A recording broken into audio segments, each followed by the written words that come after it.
Welcome. I've been working with Cathy quite a bit over the last year doing these trainings. I've learned a ton every time, and I know that you will too. And a lot of that comes from our participation. And so we will be using the, I'm just going to go over a couple of controls. You all have probably been using Zoom, but maybe not so much, maybe other platforms. It's a short amount of time. Cathy packs it in. It's awesome. And a lot of that comes from your sharing with each other. And we will use the chat box. And so if you don't already have the chat open, there's an icon at the bottom of your screen to open that up. You can keep it as a separate screen if you want. Then you can move it around so you could see other things on your screen. And the other function we'll use quite a bit, which is very important, is your mute button.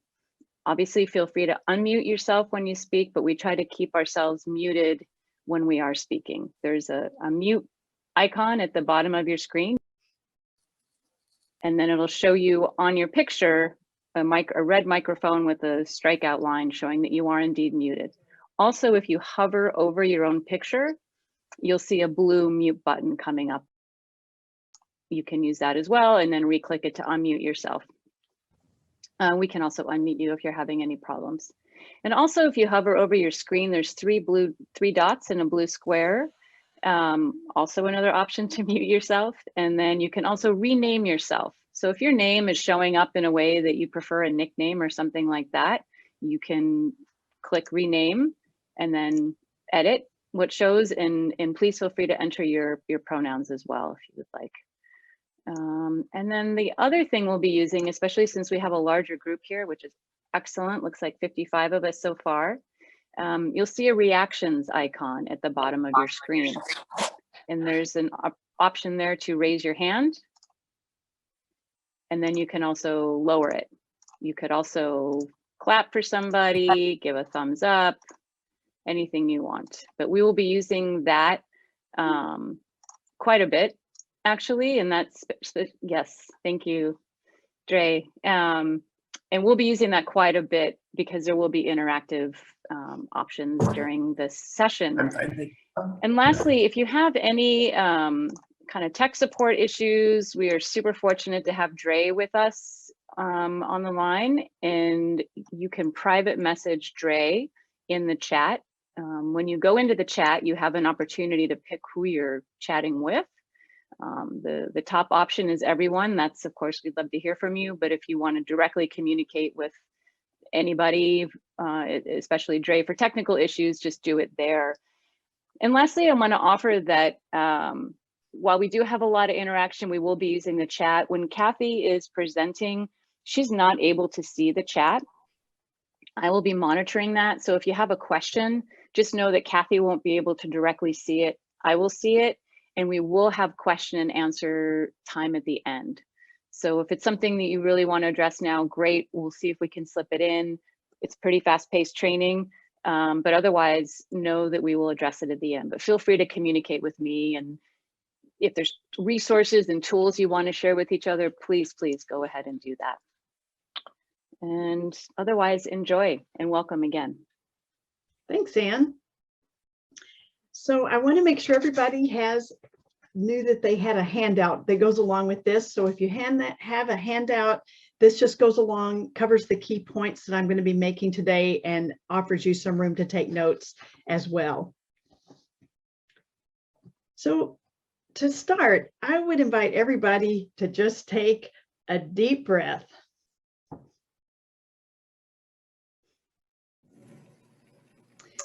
We're just kind of in a stressful time in history right now for many reasons. You've had a lot going on this week with your conference and lots to think about.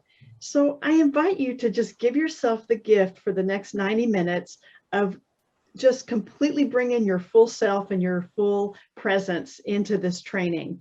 I invite you to push away your cell phone, turn off any other computer programs that you have running, and just, again, give yourself the gift of full engagement as much as you can. I know we're all at home and there's distractions and that sort of thing, but as best as you can do, I think you'll enjoy the training today and by tuning in completely. All right, so I'm going to start by just getting to know you a little bit better by bringing up a poll. And this is, where do you typically give presentations? And this is multiple choice. You can choose as many as you want. Staff meetings, public meetings, meetings with elected officials, meetings with tribes or First Nations, volunteer groups, conferences, workshops, multi-day classes, academic courses, other.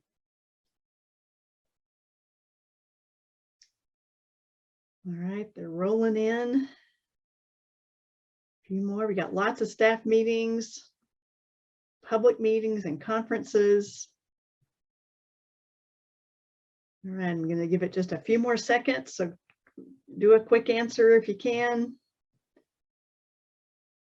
All right. So it looks like staff meetings is the big winner here, but a lot of you do public meetings and conferences, workshops. So there's a nice mix here today. All right, I have one more poll, which is, what is your level of comfort in giving presentations? Extremely comfortable, I'll do it anytime I can. Somewhat comfortable, I'll do it if I have to. Not at all comfortable, please don't make me. And of course, we have a lot of, we have the whole virtual world of presentations going on right now, which I know you're probably having to deal with. All right. So it looks like we have some true pros on our call this morning, or on in our training. A bunch of you are somewhat comfortable and some of you are not at all comfortable. All right. Well, there's lots of reasons to be not at all comfortable. And in fact, I'm going to bring up a whiteboard. And on this whiteboard, I'd like to make a list.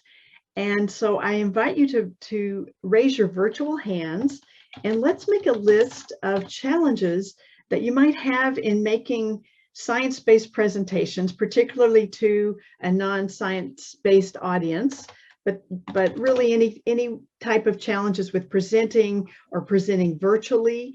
Let's make a list. I have a space for about 15 here.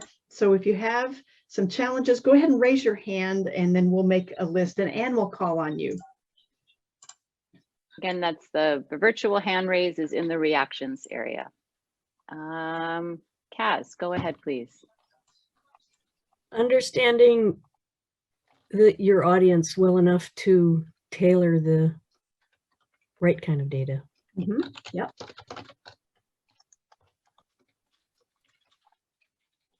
Right. What other challenges do folks have? I bet we all have plenty. Mm-hmm. Mark, go ahead, please. I think it's sometimes difficult to find layman's terms, like if you have all these acronyms in your head and you're used to just saying things shorthand, and then figuring out understandable ways to speak to people that are not in your field. I find practice with my family members is sometimes helpful. Yes. Yep. Great strategy. You're absolutely right. John.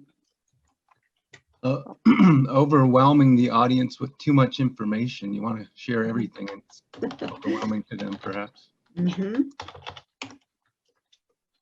Anya. I was going to say the same thing as in number 3. Okay, it's a common issue for sure. Cass, did you have another one? I do. Great. How to de-escalate really angry public members that are attending. Yes. And Christy, you're up next. Effectively conveying the importance of a topic and really putting it in a way that engages your audience. Mm-hmm.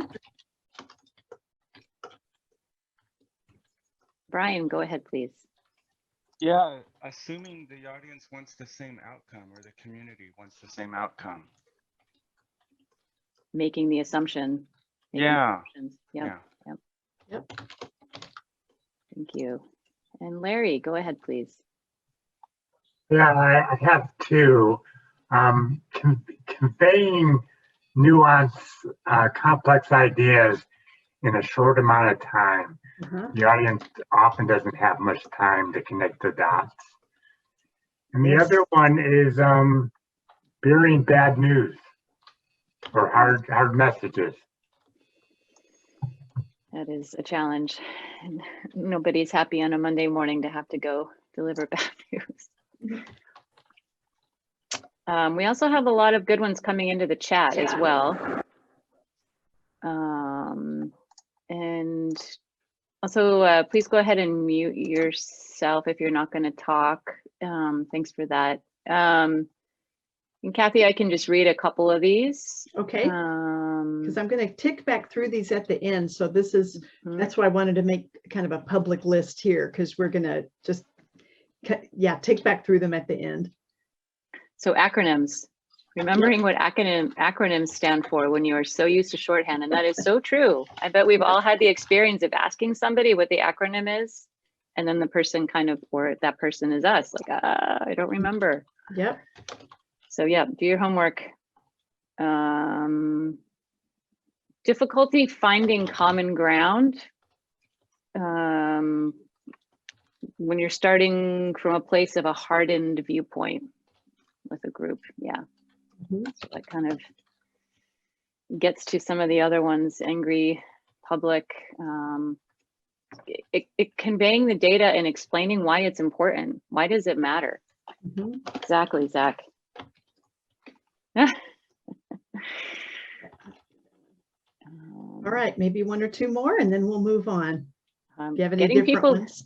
getting people to show up. Yes. We'll get into some of that too. You got to have some compelling reason. Avoiding boredom. Yeah. Keeping it interesting and engaging. You're in the right place for that. Yep. Yep. Making data accessible. Huh. And one more, Cathy, which I think is good, is determining if the audience is really understanding what you're saying. Engaging.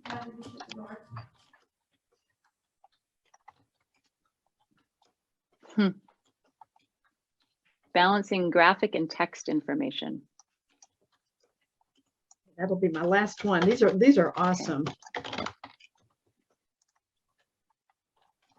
What did you say? How did you just say what you just said? You said balancing data and text, or visuals and text? Yep, the graphic and the text information. Graphics. Yep. Great. This is a great list, and I'm definitely going to be going over a lot of these topics in the training today, but I will quickly tick back through them at the end to see if there's anything that needs a little bit more explanation or comment on.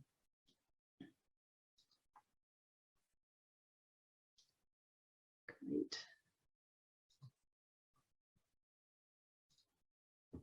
Okay, so I'm going to share my other screen. Close that.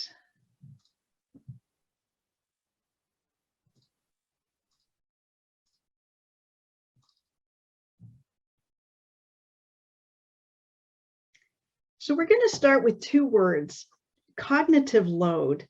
And if you know what cognitive load is, type it in the chat, and Ann will keep her eye out, see if the correct answer comes through. Cognitive load. It kind of all starts here.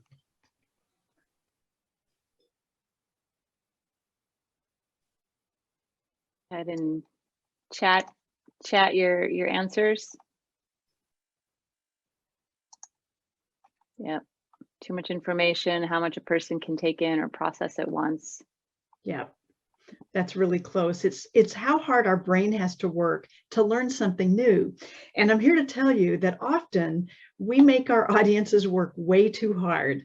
And we do that, and some of you have already mentioned some of these ways. We might do it by using jargon that they understand. Can really tick people off in your audience if they don't understand what you're saying, because it makes them feel stupid. It's frustrating because they just don't understand your message. Maybe we dump too many facts and data on their head. Someone mentioned in the challenges list, sometimes we know so much we don't know what to cut. Maybe we put graphs up that they don't know how to read or don't know where to look. And often we forget to answer this very important question, which is, why should I care? Every single person who's listening to you is going to ask themselves that question. Why am I sitting here listening to you talk about science, and what does that have to do with me? Why should I care? So we need to be sure and answer that question for them right off the bat. So today I'm going to cover 15 strategies for how to deliver science-based information more effectively to audiences, particularly a non-technical audience, but these strategies certainly work as well for any type of presentation you're giving to non-technical or a technical audience. And so we're going to learn some brain rules, some adult learning principles, and how to design engaging visuals. And you're going to have a chance to experience polling, the whiteboard, and breakout rooms. So I worked for many, many years. In fact, most of my career was in a very, very sciencey world. And I hate to tell you how many hours of my life that I lost to mind-numbing PowerPoint presentations. Perhaps some of you have had that same experience. And it wasn't that the presenters weren't smart, talented people, because they were.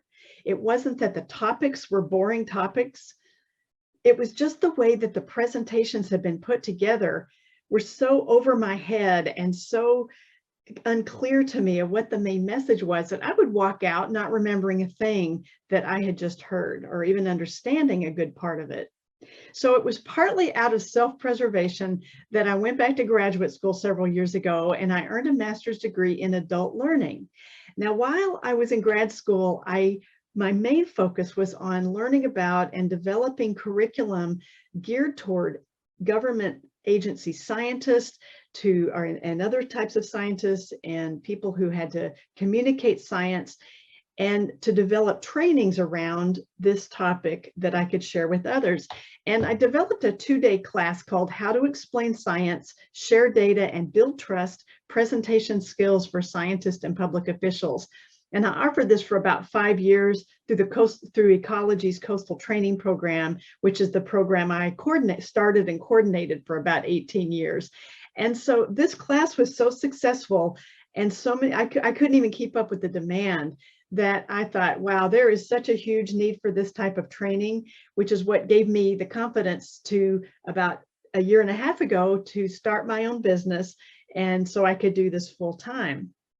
So a lot of the strategies that we're learning about today are some of my favorites that come out of this class. But before I get into them, I have a dark tale. So once upon a time, there was a company called Macintosh, and they had just delivered a software, or just released a software program called the Presenter. Now, the Presenter was meant to be used with people who were using Macs and who were giving a presentation. And so it complemented them in their talk. It was elegant, it was hip, it was cool, and people really, really liked it.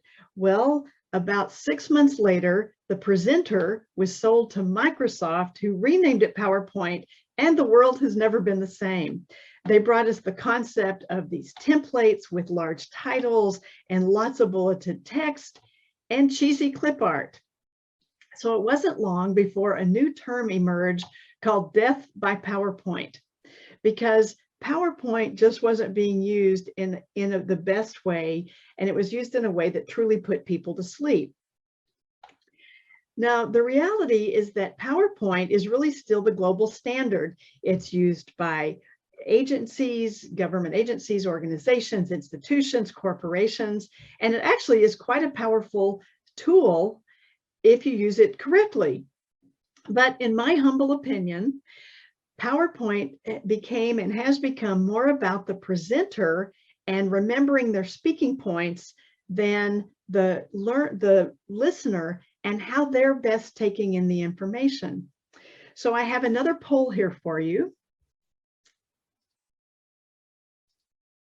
And that is, have you ever given a PowerPoint presentation that looks more like an outline of all your speaking points?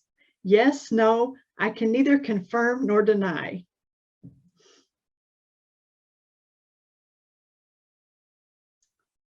All right, they're rolling in. We have lots of yeses. Certainly yes for me. All right, I'm going to share the results. So clearly there are lots of yeses here. There are 3 rare no's, and you should totally get like a gold star. We have several people, kind of sketchy here, can neither confirm nor deny. All right. Well, as you can tell, those of you who put yes, maybe those of you who put I can neither confirm nor deny, you're in very good company. So luckily, the question that we're really wanting to ask ourselves is, how do we grab and keep people's attention? Because particularly when you're talking to a group with science-based concepts, it's important to deliver the information in a way that can really grab and keep their attention so that they remember what you have to say. So when I think about this topic, and when I think about, well, how do we answer this question? I turn to my favorite brain scientist named Dr. John Medina, who has a great book out called Brain Rules. Perhaps some of you have read this book, but he has a startling statistic.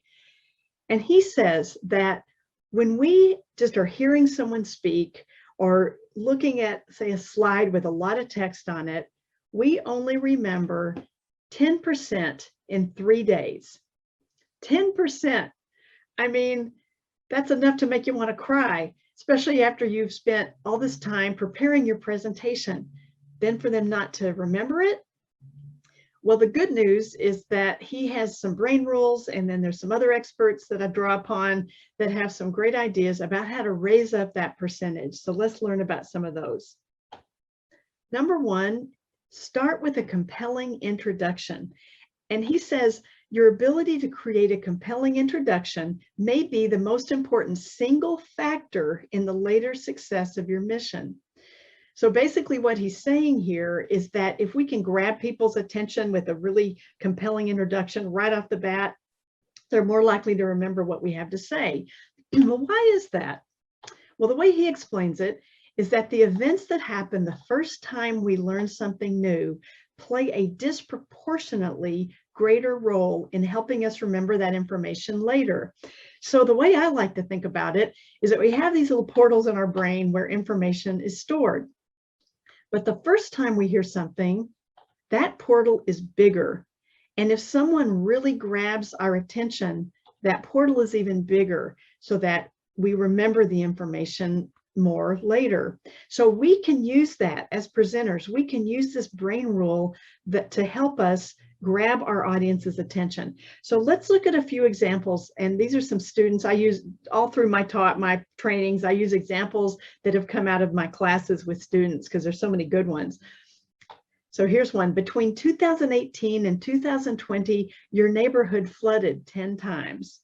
So you've grabbed people's attention and then you move on from there. Here's another one. Does the Puget Sound need to go on a diet? Too much tomato soup or too many nutrients? And that, of course, is about macroalgae blooms.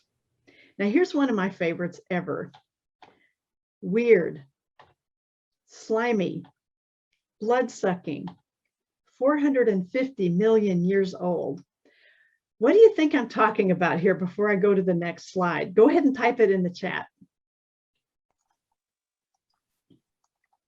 Lamprey. Lamprey, bingo, right Yeah, on the money. nose. That's right. All right. I Now, think they're so another cool. brain rule that John Medina gives is to provide the big picture before the details. And when we do that, we increase understanding by 40%.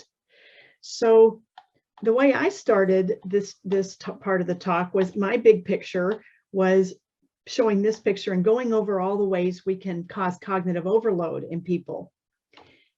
I'd like you to think for a minute about this issue, why plastic straws should be banned in your community. Now pretend you're going to put a talk together for, say, a public community group, and you would like to explain to them why plastic straws should be banned in their community.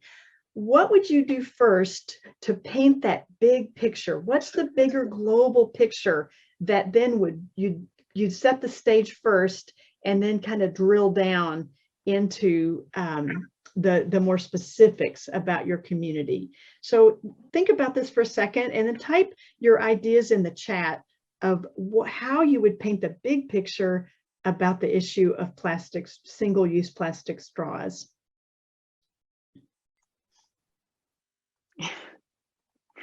Some great responses. These suck. Plastic garbage patch photo. They harm sea life. Mm-hmm. Plastic covered remote beaches. Yes, the sea turtle with the straw stuck in the nostril. Probably changed a lot of lives, that picture. How many straws get thrown away daily and weekly? Huge numbers. Mm-hmm. Ooh, microplastics in blood. Well, you all are firing on all pistons here. Yep. You totally get Yep. this. There's So some yes, great so ones. this is, you paint this bigger issue because a lot of times people have heard about that bigger issue and it helps them know to relate to it. And before bringing it down into the local community level about, yeah, all the straws that are littered that we now have to pay people to pick up in with our cities, or all the plastic and straws going into our landfills that cause more tax dollars to be spent. Very good. Number 3 is to use real world examples. Can they relate? And this certainly goes back to what we were just talking about creating context. And here's a really, really important fact for you to know. It's very hard for people to learn something new if they don't have anything to connect it to. So it's your job as a presenter to help them connect to your topic. And there's actually an adult learning theory called the theory of the constructivist theory of learning. And but before we go there, I first have an example for you. So if you think back a few years to August 21st, 2017, something happened that day that kind of impacted everybody in the country. What do you think happened? Go ahead and type it in the chat if you can guess what happened on that day. Yep, Andrea, you're all over it. Solar eclipse. Very good. Solar eclipse. That's right. And the unique thing about this solar eclipse was that we hadn't had one like this in 38 years. The path of totality was 70 miles wide. It went over 14 states, and it took 4 hours and 4 minutes to do this. So you can see what I did here. I kind of got you thinking, and I could even have expanded this more. In fact, let me just find out from you, how many of you went outside with special glasses and looked up at the eclipse? Just do a thumbs up.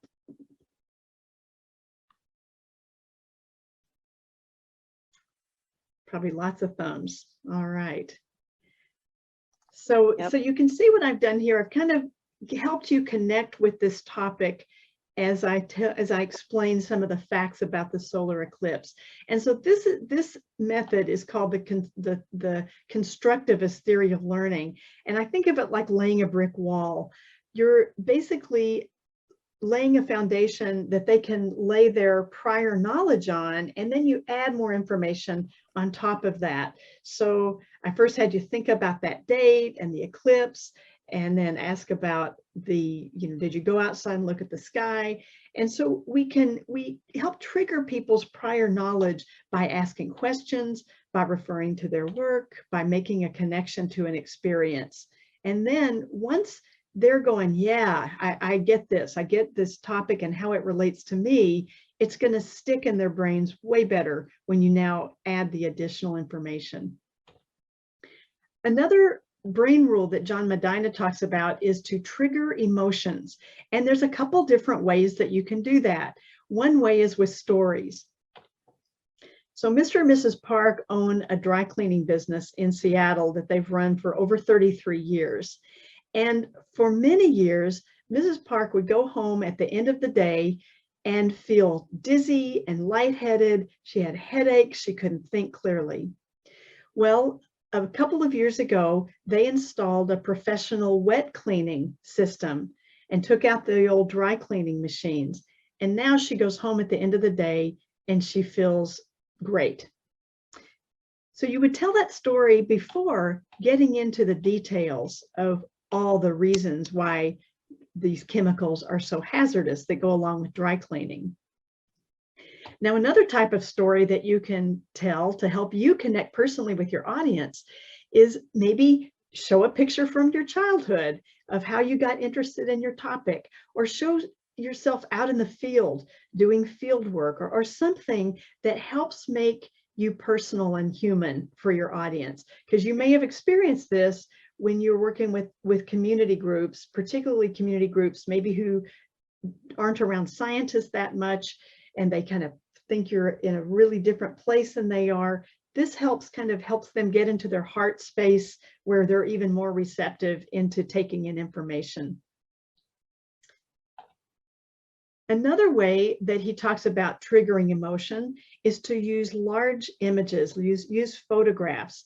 And so you can, this is again a photograph. You could talk about regulations here. Here's a photograph that if I was going to give a talk about how Dr. Drew Lanham has really helped bring diversity into the conservation field, have this large photograph. Here's an example of that a student used of having a photograph and pointing out some of the different waste products that you might find, things that go into our drains. And often it's tempting for us to want to put multiple images on a slide with lots of text, but I would invite you to see how you feel differently in this photo, looking at this slide, to see how do you feel differently in your body looking at this slide and looking at this slide. Are bulkheads the answer to sea level rise? And then you talk about that. Here's another example. See how you feel differently looking at this slide and looking at this slide. So how do you feel differently? Take a second and put it in the chat.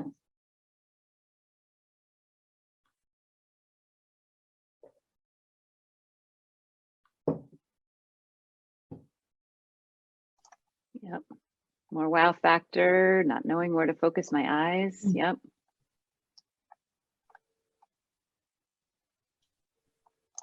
It's overwhelming to see so many pictures.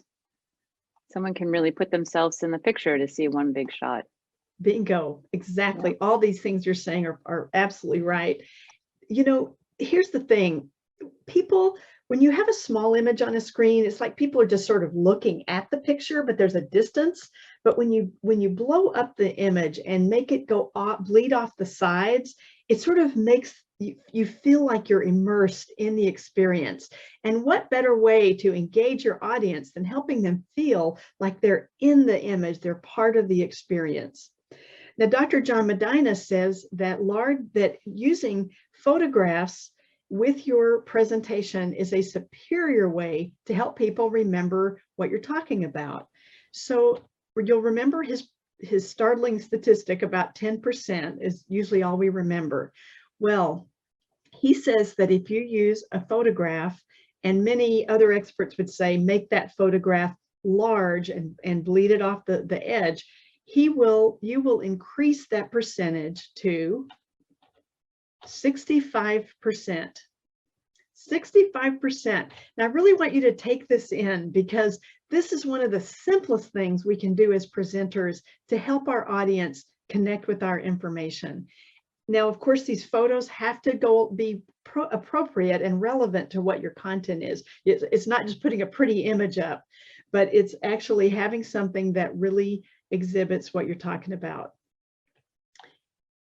Now, he explains the reason it goes up to 65% is that when we trigger emotion, again, through stories, through photos, it drives the data deeper into someone's long-term memory.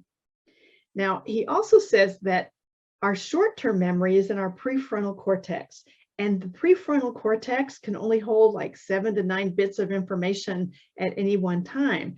So if we're, say, looking at a slide full of bullet points and just lots of information, that data goes in and it goes right back out, because again, the short-term storage can only hold 7 to 9 bits of information. So now let's talk about slide design.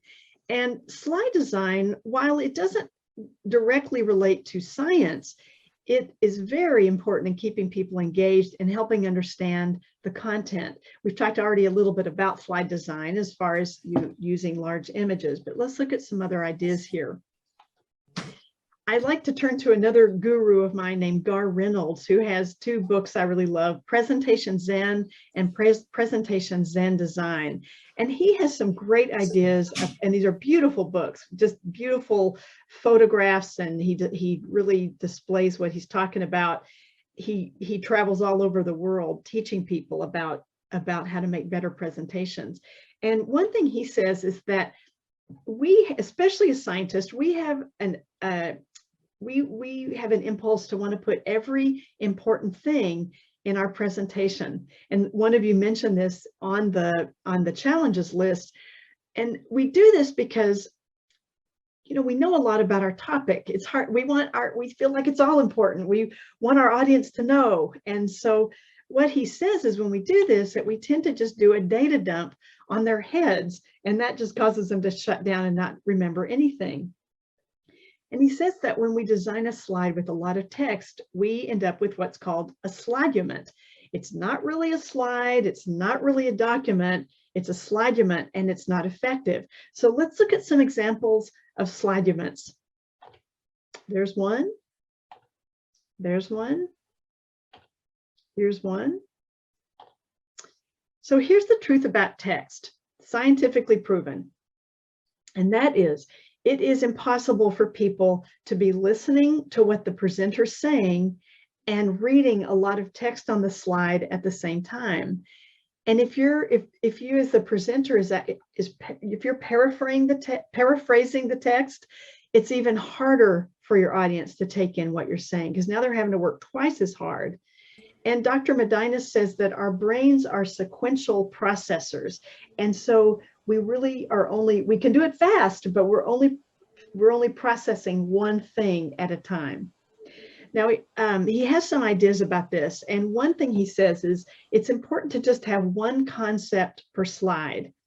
Now, this is not about dumbing down your presentation. It's about breaking your message apart so that your audience can take it in more bite-sized pieces. So let's look at some examples. Failure to comply with King County water quality regulations may result in costly fines ranging from $500 to $10,000 per day. And you talk about that.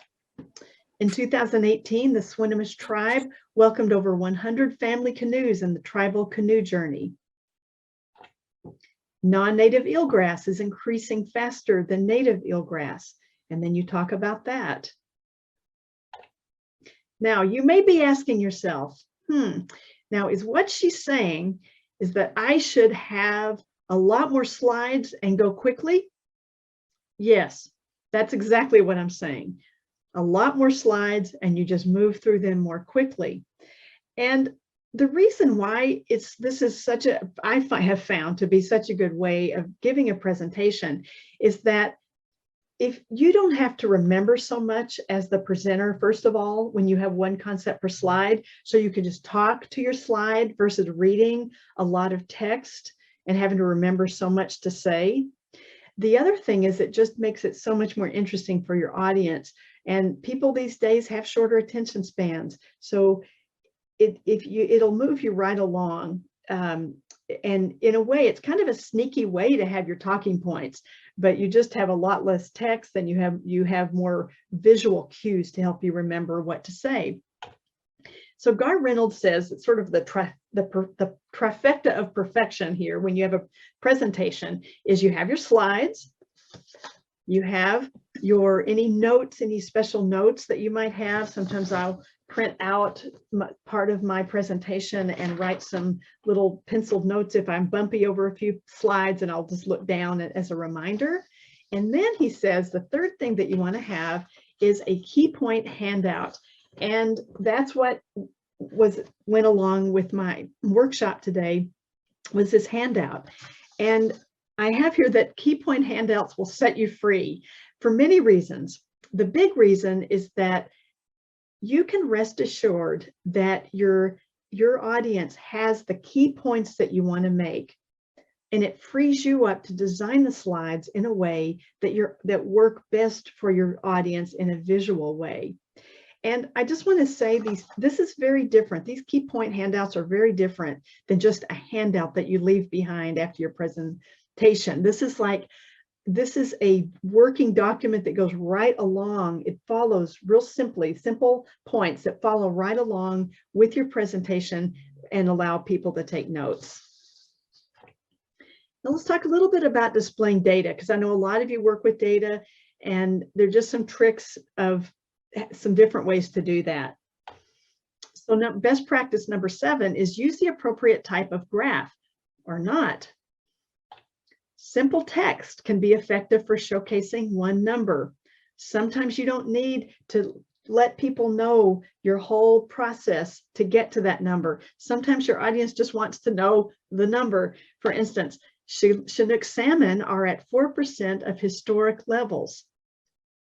Now, sometimes you have presentations that clearly will need more context. So it's really up to you to decide, do they really need to know about all the steps we took to get here, or do we just need to give it and move on? Now, bar graphs compare categorical data. So for instance, planners were the largest group in the last class. And I want to mention a couple other things that aren't on the handout that I want to point out that are so important. And that is, anytime you have a graph, anytime you have a graph, put the point of the graph in the top, across the top as a sentence, not a title. What's the point of your graph? So planners were the largest group in the last class. Really important to write it out as a sentence. That helps cognition of your audience hugely. And then the other thing you can see I did here is I made the bar blue for the one we're talking about. And I made the graph large. So it kind of the same idea with large pictures. You want to make sure your images are large as well so people can see them. Now, line graphs show trends over time. So for instance, here's an example by one of my students who talked about the decline of the herring population at Cherry Point. And so she used animation as she talked through some of the things that happened along the way that coincided with the herring population decline. Now, it's never a great idea to use a pie chart unless you just have maybe 3 or 4 things that you want to put in that chart, because you're asking your audience to compare odd-shaped angles and areas. It's much harder to see what information goes where. It's just way more difficult. So if you can use like a bar graph or a line graph instead, it's much more effective. There's a great book that I just love. This is my new favorite, by Cole Nussbaumer-Knaflick, and her book is called Storytelling with Data. Love this book. This is the nuts and bolts of if you're in a very data science, lots of graphs, lots of studies. This is a great book for learning how to tell a story with your data and keep it interesting for people. And she has a term that was new to me, and maybe it's new to you too. It's called pre-attentive attributes and the importance of those. And so what that means is we can use pre-attentive attributes to draw people's eyes to different parts of our slide that we want them to look at. And we can do that with size, we can do that with color, we can do that with animation. Here are a couple examples. So again, back to this example, I did that with color.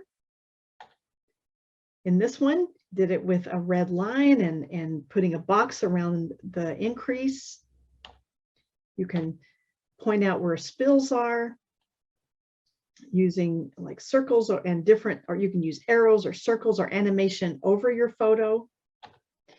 And so I'd like to show you a couple examples of some slide makeovers that relate to some of the things we've just talked about. And often when I am hired by an agency to do a talk for them, they'll send me pictures ahead of time and ask me to redo them and then show the before and after. So let's take a look at this one.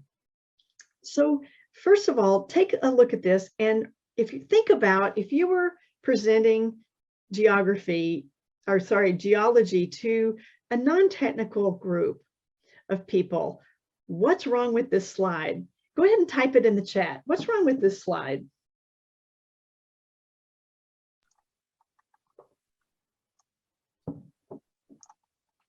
Too much information. Yep. Tiny text, too busy. Yep. Vocabulary is too high level. Where do I look? Yeah, exactly. All those things. Well, this is how I redid it. And again, this is just one way. There's more than one way to redo a slide. So this is just the way I did it. So I blew the photo up large. And then I just pointed out that the youngest sediments were at the top and the oldest sediments are at the bottom. And there were many glaciations in between. So that would be one way to simplify that slide. Here's another one. And I put this in because even though this isn't specifically, this is about a budget that has to do with a project that ultimately is science-based. I figured that many of you, in fact, do a thumbs up if you have to ever present a budget proposal to management, to elected officials, legislature. Yeah, do a thumbs up if you ever have to do that. So as you can see, this was a actual slide that was shown to City Council.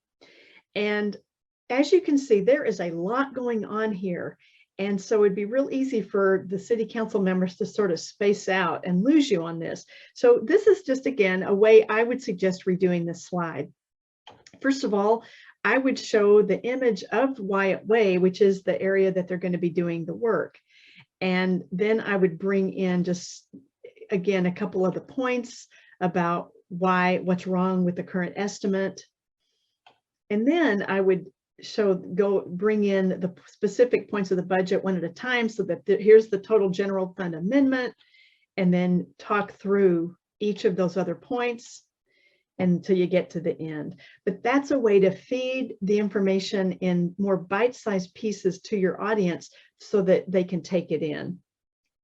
And again, it really helps you as the speaker do it gradually too. So now I'm going to give you a chance to think about a slide. And so I'm going to have 4 minutes here. I'm going to give you just a couple minutes to think about how you would redo this slide. And then I'm going to give you a 2-minute bio break. And so take a look at this slide. This was from the Washington State Fish and Wildlife Department. And these people are doing vegetation sampling. And so these are some of the three questions they're asking themselves. So just don't think too much about what the content means, but think about visually learning, pulling on what we just learned. How would you redesign this slide? And so I'm going to go away. I'm going to turn off my video for 4 minutes and set my clock on my alarm on my phone. And when my image comes back up, you'll know we're going to be ready to we're going to get started again. But as you're thinking about how you would redesign this slide, again, any way you want to do it, put it in the chat, and then I'm going to review those before we all come back together again and just comment. And then I'll show you what I did with this slide. Okay, so we'll see you in 4 minutes.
All right, welcome back from break. Let's get started again.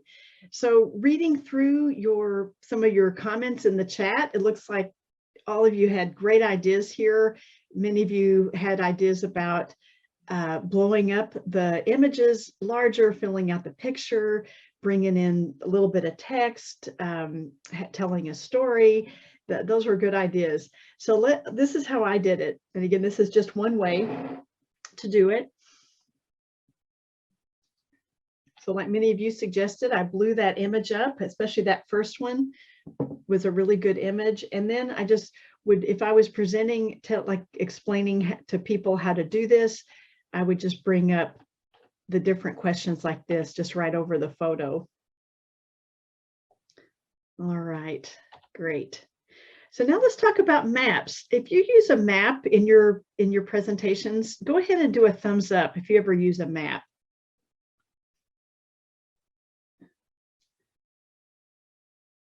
All right, because maps are something that people really actually like maps. When I was with the Coastal Training Program, we did a survey of people and asked what educational tools that we use in our classes are most valuable to you.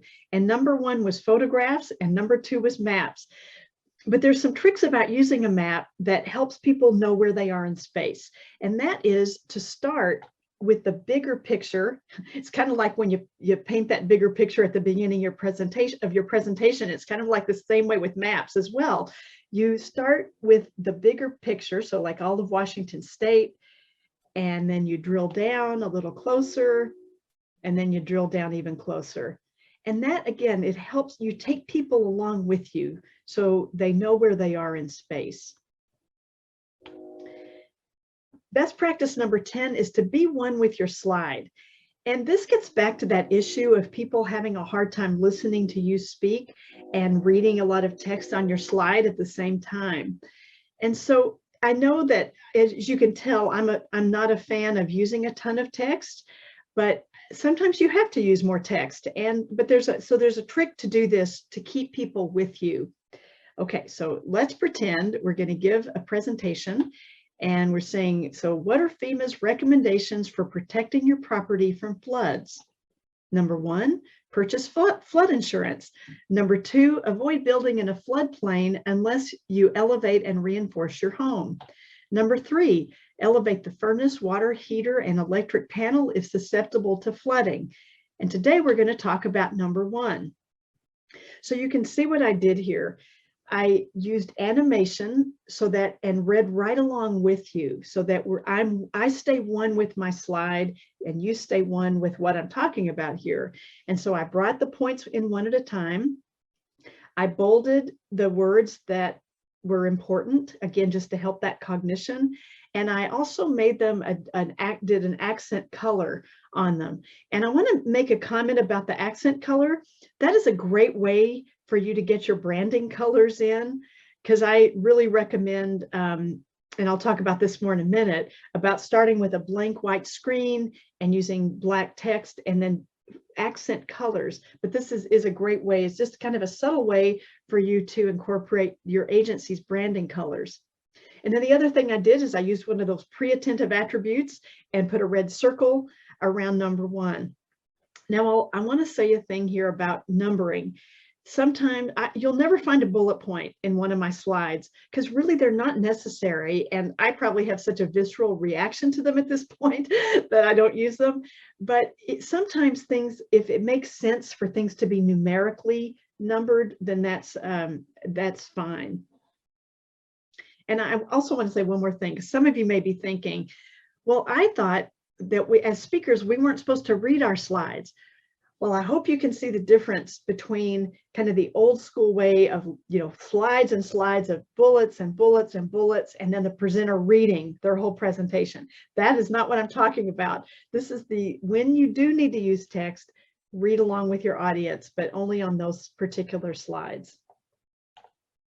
Now, number 11 is to use contrast. So we use contrast in slides so people can see the slide, especially people who might have a visual issue. It just helps people see the slides better. And my favorite is to use a white background with black text. This is also Gar Reynolds' favorite way to use to design his slides. Now I have one caveat here, and that is a few years ago, I was giving a similar presentation to a group down at Department of Ecology. And there was a woman sitting in the front row who had dark glasses on. And when I got to this slide and I was talking about using a white background, she raised her hands and said, you know, my eyes are very sensitive. And even with my dark glasses on, it's hurting my eyes. So I said, okay, do you have an idea about that? And she said, yes. And what she suggested is that I dimmed the slide down by 10%. And let me show you what I mean by that.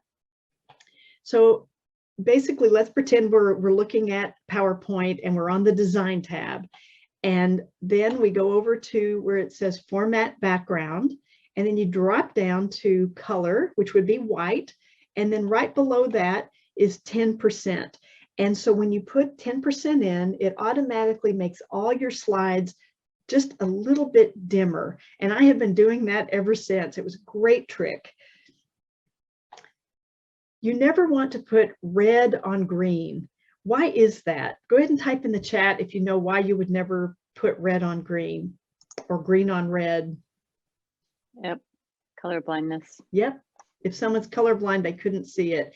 And there's a whole lot right now that has to do with, you know, accessibility and that there's way too much for me to go in now to this, but that's certainly something that is coming up more and more, and there's special trainings and a lot of data about that, of how to help your slides be more accessible. I know putting alt text in there's a way to put alt text with your slides so that someone could read that, and that alt text describes, say, what's in the photograph or what's on your slide. Number 12 is to use before and after slides to show contrast. This is a very powerful thing to use, particularly if you're talking with a group. Let's say you're talking with a group of property owners that maybe you're going to be inconveniencing for a while. So for instance, here's an example. I believe this came from Tacoma. This was one of my students, City of Tacoma, that showed a street that they were going to be putting new like green infrastructure in.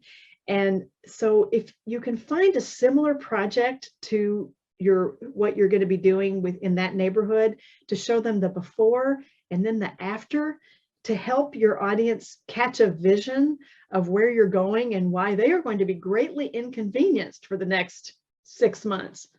This will really help bringing people on board. Here's another example. Culvert replacement can also take quite a bit of time. And again, here's a before and here's an after. And again, just helping people get that vision and acknowledging their pain. I mean, someone said, well, how do you deal with people who come in angry? Well, maybe they've heard that they're not going to have access to, and are going to have to do a major detour to get back to their home for months. And so again, showing them that, you know, you understand that they're going to be inconvenienced, and then pointing out the benefits of what they have to look forward to. The number 13 is to be prudent with your font size. Again, when those PowerPoint templates came out, they gave us the idea that we needed to use really large fonts, and it's not necessary. And in fact, for many, many, many classes in different sizes of rooms, in conference rooms with widescreen TVs, in large ballrooms with really large screens, or just regular sized classrooms, I did a poll and I asked people what font size could they most comfortably see the most. Well, there was some variety over diversity, but overall font size 28 came out as the font that most people could see the most comfortably. So I used that as sort of my average font, and then I might go down from there, I might go up from there. And then number 14 is to release the template. Now, this is a little ticklish, I know, because you may work for an agency that requires you to use their template. In fact, if you do, could you do a thumbs up?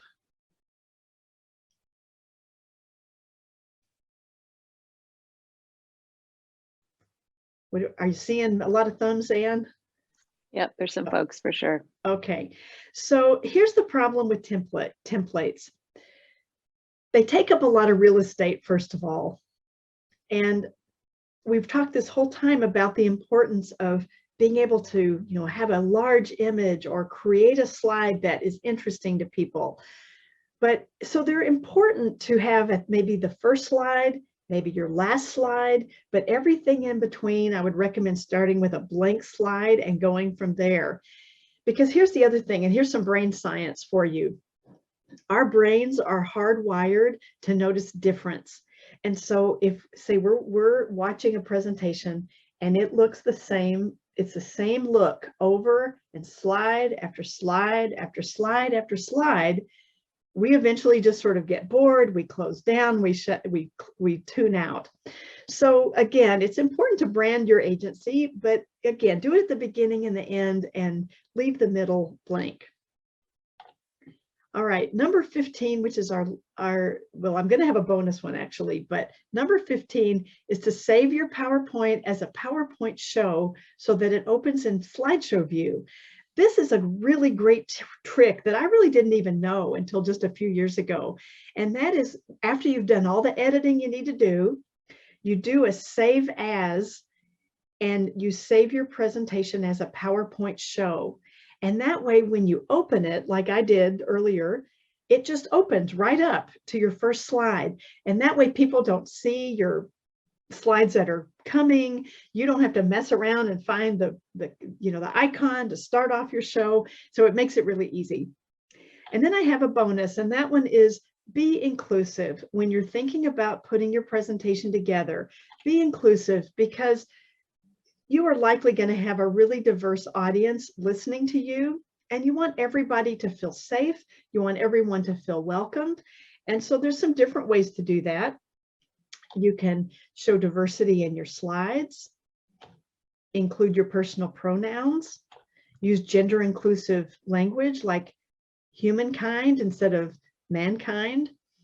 And you might start with a land acknowledgement.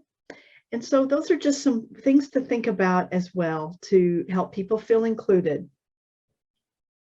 All right, so I'm going to go back to the main room here. And we're going to do about 3 things now in our last few minutes, 20 minutes together or so. And that is, first, I'm going to send you into breakout rooms. And I invite you so you can share one thing that you learned today that you would like to apply in the future, just one thing. And you might write this down, because I find that when people get into the breakout rooms, their minds go blank about what they're supposed to do when they get in there. And so again, when you get in there, 2 things: quick introduction of yourself, and then number 2, share one thing that you learned today that you would like to apply in the future.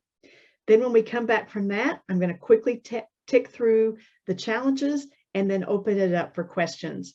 And so you'll have about 5 minutes in the breakout room right now. So you'll want to make sure everybody has a chance to share. And let's start, just so no time is wasted of deciding who's going to go first. Let's start with the person who has the shortest hair in your group. And so we're going to want to turn on your video and unmute yourself if you can. And I'm going to, let's see, it looks like we have participants. I'm going to make, let's see, 3 to 6. I'm going to make about 18 breakout rooms.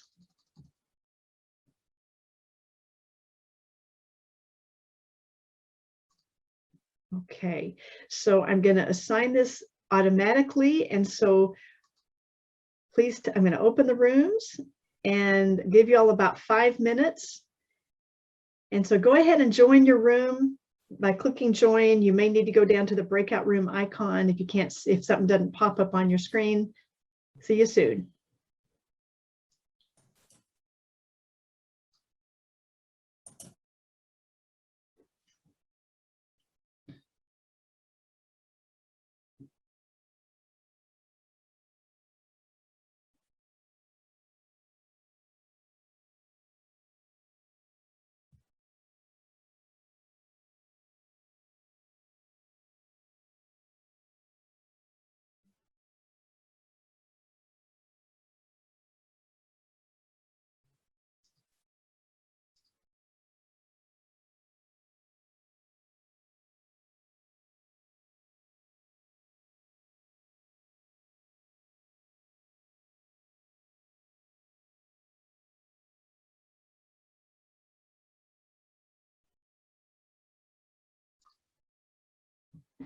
Hi, Catherine.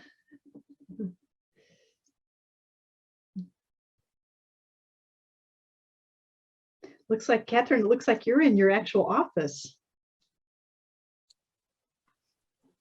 Yeah, we just try to stay 6 feet away from each other, but they don't let me work from home. What agency are you with? City of Kelso.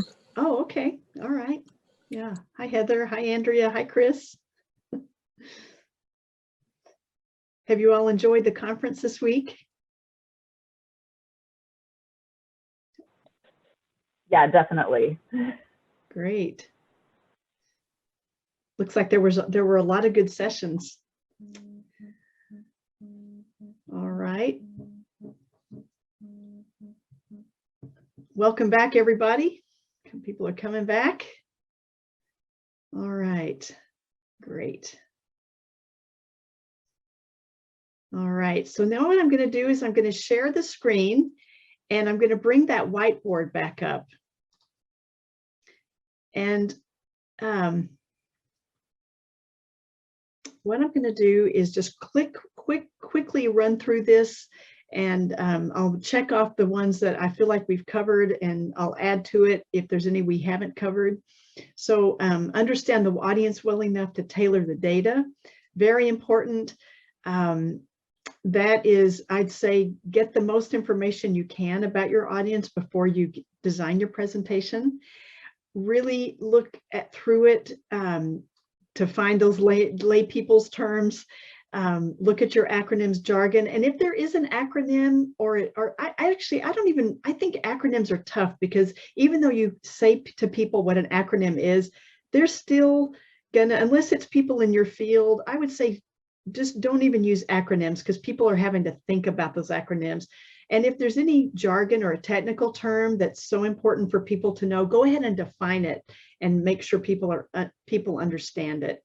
But anytime you can just say things, you know, in sort of plain English or plain whatever language you're giving your presentation in, do that.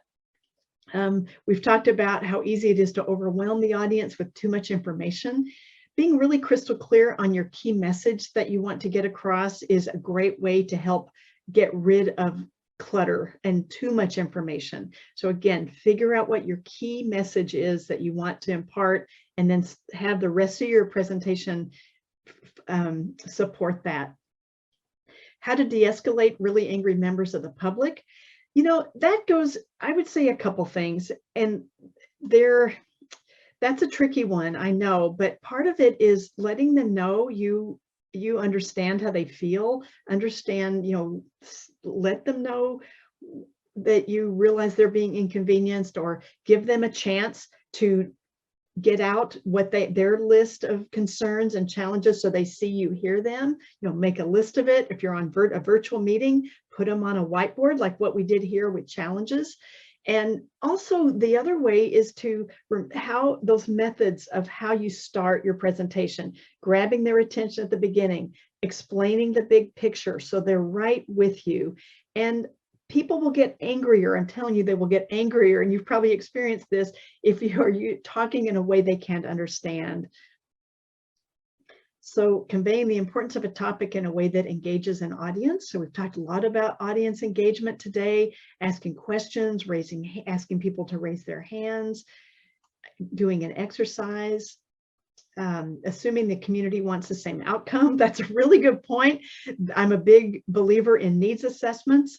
So in helping people, finding out what people are interested in and what their concerns are. Conveying complex ideas in a short amount of time. We talked a lot about breaking things up and being really crystal clear on your message to get rid of what truly, if you have anything that just isn't 100% supportive of what your point is of your presentation, leave it out. It's always hard to deliver hard messages and bad news. Anytime you can build in hope around that, or help empower people with some action steps, really important. Again, I would say not using acronyms. Difficulty finding common ground when you start from a place with a hardened viewpoint. That is true. I think, again, that's where your legwork up front is so important in talking with people before your presentation. If you can make a connection with the community leaders and learning as much about them and just figuring out how to start with some sort of common ground in any way. Getting people to show up, I mean, that's hard. I think you can, if you can get a reputation, say, for having really good public meetings. I think I've seen public meetings be transformed by using these techniques that we've gone over today. And then you get more of a reputation to have it that you are worth showing up for. Or again, talking to those community leaders who are influencers, avoiding boredom. That's what this whole presentation has been about today. Lots of techniques there. Also about keeping it interesting and engaging, making data accessible. We've talked about all those things, putting a sentence over your graph, making sure people know what the point is, determining if they understand what you're saying. Again, you can incorporate polling into your presentation. You can ask questions, have them raise their hand. And then balancing graphics and text, we think we've talked about that again, most people are visual learners. And so images, graphs are better ways for people to learn, just maybe a little bit of text that gives your main point. But then also, again, having your key point handout. I'm going to keep pushing this because this makes such a difference. So people maybe who are better at taking in information in written form, that provides just addresses another learning style there. All right. So now I'm going to come back to the main room. We have about 9 minutes left. And so 2 things, I'd like to open it up to questions that you might have. And also Anne is going to put a link to a short survey in the chat so that, and I invite everybody to please take a moment to take the survey after we end today. Just, it won't take long. It's very helpful for us to get your feedback, and also for the event organizers who hired me to come in and to come and do this training today. This is a great way we can give feedback to them. I also wanted to model for you, and as I hope you can see, I model everything that I talk about and everything that I teach. So this is a way of modeling also for you, that if you're giving a presentation for an audience online, this is another way you can collect feedback and get reactions from them in the same way of putting a link in the chat. So if you have a question, please type it in the chat, and Anne will we'll pick the questions to pose to me, and then you can also raise your virtual hand. And while we're waiting for questions to come in, thank you so much, everybody, for your contributions. Feel free to share any other insights for each other. And I can't stress enough my support for all of these things Cathy is saying, but especially knowing your audience and running your presentation by a few folks. Somebody said that early on, family members, but just really, really makes a difference knowing your audience. And then you can build that emotional connection. Yes. There's a question, Cathy, about pointers on good slide titles. Title slides. Title slides. Title slides. I think, again, something that grabs someone's interest. I love questions like, or how-tos, or something that they kind of get a little glimpse of what they're going to learn, like strategies for, secrets to, the key to, how to, or just simply ask it in a question form. What are 3 ways to improve water quality in your community? Or 6 ways to what we learned about tackling some stormwater issue, or something like that, that builds a little bit of expectation and anticipation for your audience. Great. So a couple more. What are your thoughts on using a tool like Esri story maps for presentations? I wouldn't do those in person necessarily, like if you're in a classroom with a large group. Now, I would, but when you're showing something, if people are looking at a computer screen and so they're way closer to it, I could see it working better in that format, but you'll still want to deliver it in a way that will follow some of the best practices that we learned today. Someone, oh, I just saw some of that pop up. Can videos work in a presentation? Absolutely. I love videos. I didn't have time to work any videos in today, but if you have a short video, and sometimes all you need is 15 seconds, say, of drone footage, or a short video, maybe up to 60 seconds, that doesn't take up too much bandwidth. But I think definitely videos add so much to a presentation. And Cathy, there's another question from Emily. Any tips on selling this approach to managers who have to approve presentations in PowerPoints? I often get pushback on plain talk approach because they like the technical approach and including more information. Well, I think, again, knowing if they knew that you had, I think the key point handout is another tool for explaining if they're concerned about some of the data or the technical data not going in. But honestly, what I have found is that managers they understand if there's a well-designed presentation. It's more interesting for them too. You have now something you can share. You can go tell them you've taken this training. You can take the key point handout and share with your staff.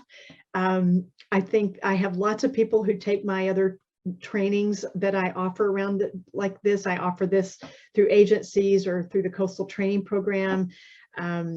So I think it's just you demonstrating and modeling good presentation technique.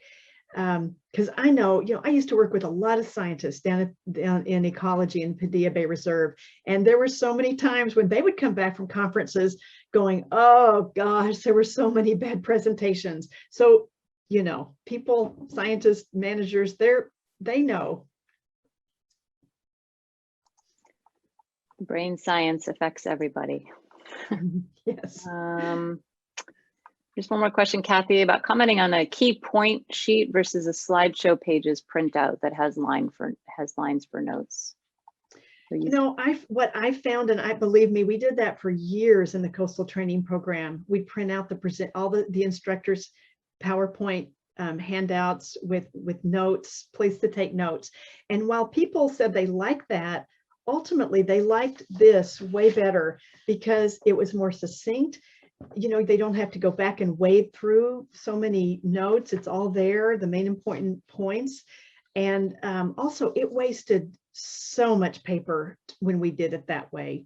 So this is just so good on so many levels. And it also, the other great thing about these key point handouts is that it helps you as the presenter you can make changes to your slides up to the last second without worrying that your slides have all been printed out, because people get a little agitated if they feel like they're trying to follow you and take notes on your slides, and suddenly the slides are different in your presentation than what they have in front of them. Any other questions, folks? Just a shout out to Mary for really adding some super helpful information and thoughts. Mm-hmm.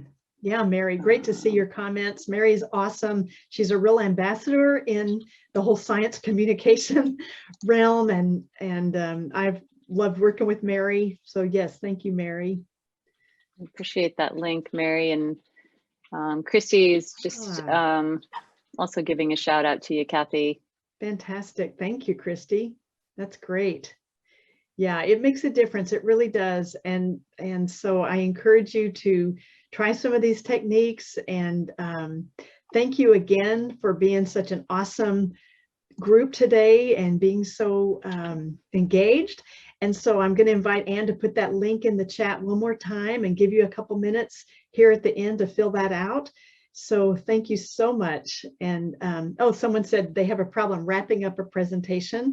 Yes, and again, I can only get into so much today, but one thing we talk about in some of my trainings is the importance of coming up with that key message and then repeating it at the end as a way to leave people. So when they walk out the door, that you say it at the beginning so people know, and then you repeat it at the end so people remember what you just went over.